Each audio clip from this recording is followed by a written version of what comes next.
सरकार को हमेशा ही आम लोगों की भलाई के लिए जाना जाता है, लेकिन जब वही सरकार अपने फ़ायदे के लिए आम लोगों को अपने हिसाब से इस्तेमाल करे तो आम लोगों की पर्सनल लाइफ किस हद तक तबाह हो सकती है, यही हम आज की इस कहानी में जानेंगे।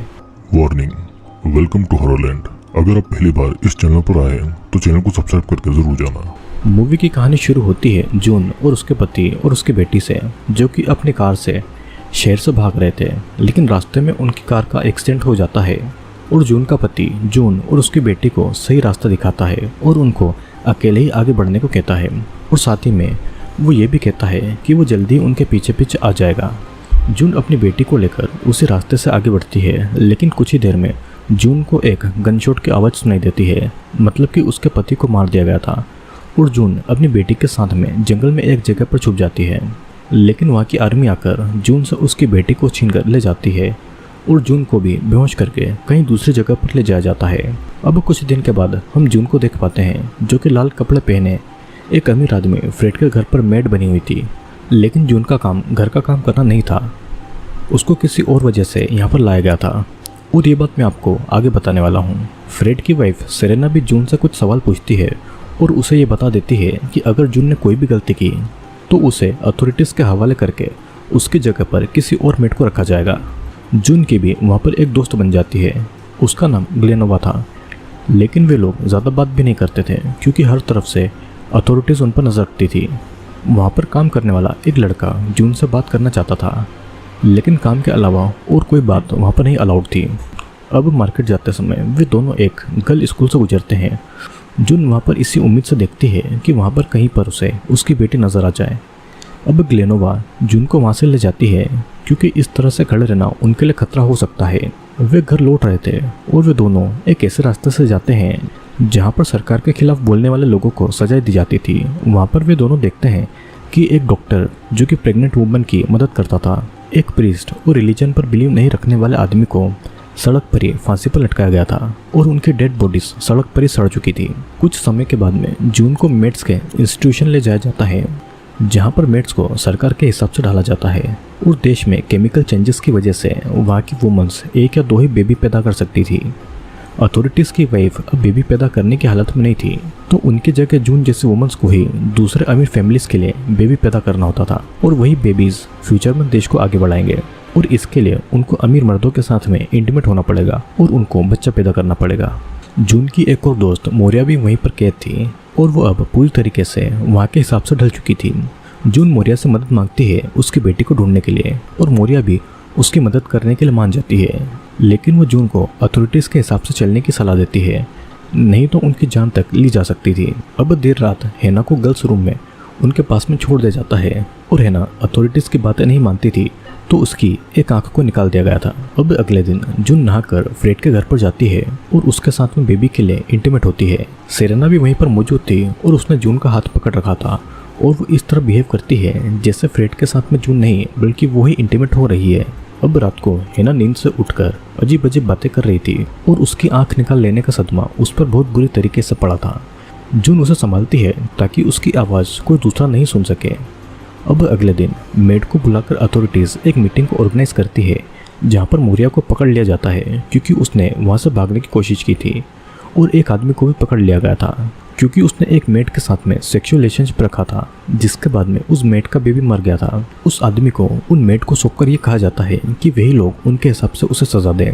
सभी मेड उस आदमी को घेर लेती है और उसे मारने पीटने लगती है और कुछ ही समय में वो आदमी दर्दनाक मौत से मर जाता है। सीन कट होता है और यहाँ पर मार्केट जाते समय जून और ग्लेनोवा अपनी अपनी फैमिलीज के बारे में चुप चुप कर बातें कर रही थी। ग्लेनोवा तो अपनी फैमिली के साथ में कनाडा भागने वाली थी, लेकिन गवर्नमेंट के लोगों ने उसे पकड़ लिया था और बेबी पैदा करने की एज तक वो सब कहीं भी नहीं जा सकते थे। और फिर जून को सावधान रहने के लिए बोलकर ग्लेनोवा वहाँ से निकल जाती है। धीरे धीरे देश के मंदिरों को भी तोड़ा जा रहा था और आम आदमी को मारा पीटा जा रहा था। एक आदमी जून को आकर खबर देता है कि फ्रेड उससे मिलना चाहता है और साथ ही में वो जून को ग्लेनोवा से दूर रहने को कहता है क्योंकि ग्लेनोवा की वजह से वो भी फंस सकती थी।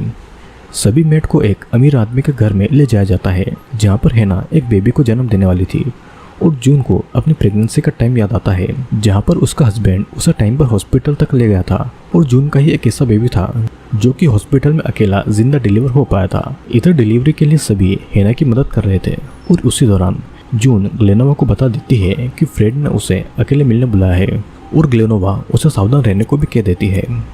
जब हेना का बेबी डिलीवर होने वाला था तो अमीर वुमन ऐसा बिहेव करती है कि जैसे कि उस बेबी को वही डिलीवर कर रही है। बेबी के डिलीवर होने के बाद में उस बेबी को उस अमीर वुमन के हाथ में दे दिया जाता है। हेना की बात को तो सभी लोग भूल गए थे और बस दूध पिलाने के लिए ही बेबी हेना के हाथ में दिया जाता है, जिस दौरान हेना अपने बेबी को जी भरकर देख लेती है क्योंकि उसे अब कभी भी बेबी को देख पाने की कोई भी उम्मीद नहीं थी। अब वापस जाते टाइम ग्लेनोवा जून को अमीर लोगों से सावधान रहने को कहती है क्योंकि वे लोग भरोसे के काबिल नहीं थे। और शाम को जून फ्रेड से मिलने जाती है। फ्रेड यहाँ पर जून से बहुत अच्छे से बातें कर रहा था और वो यहाँ पर जून के साथ में बोर्ड गेम खेलता है और उससे बातें करता है। वो उसे फिर से अपने घर पर उस गेम को खेलने के लिए इनवाइट भी करता है। अगले दिन जब ग्लेनोवा के साथ में जून मार्केट जाने के लिए निकलती है वो ये नोटिस करती है कि ग्लेनोवा की जगह पर किसी और को इस काम के लिए रखा गया है। मतलब कि ग्लेनोवा को किसी बात के लिए सजा मिली थी जिस वजह से उसे गायब कर दिया गया था। जून की जो इकलौती अकेले दोस्त थी अब वो भी नहीं रही थी और ये सब अब जून को अकेले ही सहना होगा और अपने बेटे को पाने की उम्मीद में उसे ऐसे ही जीना होगा। इस मूवी में ये बताया गया है कि देश में केमिकल रिएक्शन की वजह से वहाँ की औरतों में बच्चों को पैदा करने की क्षमता कम हो गई थी क्योंकि बच्चों को पैदा करने में उनकी जान को भी खतरा था।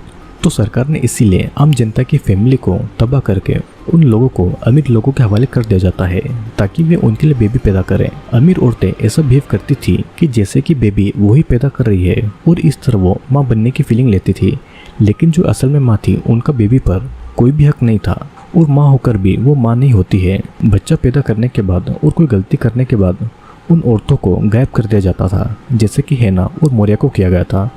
जो भी सरकार के खिलाफ जाता था उसे सजा के रूप में मौत दी जाती थी।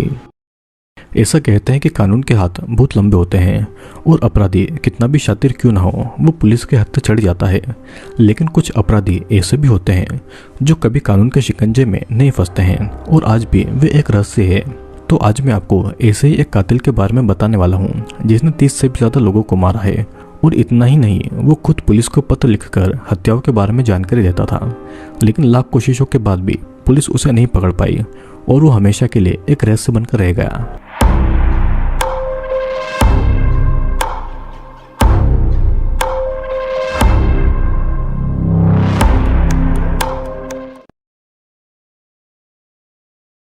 तो दोस्तों आई होप वीडियो आपको पसंद आएगा। वीडियो पसंद आया हो तो चैनल को लाइक और शेयर और सब्सक्राइब जरूर करें क्योंकि मैं जल्दी ही आपके लिए एक और इंटरेस्टिंग वीडियो लेकर आने वाला हूँ।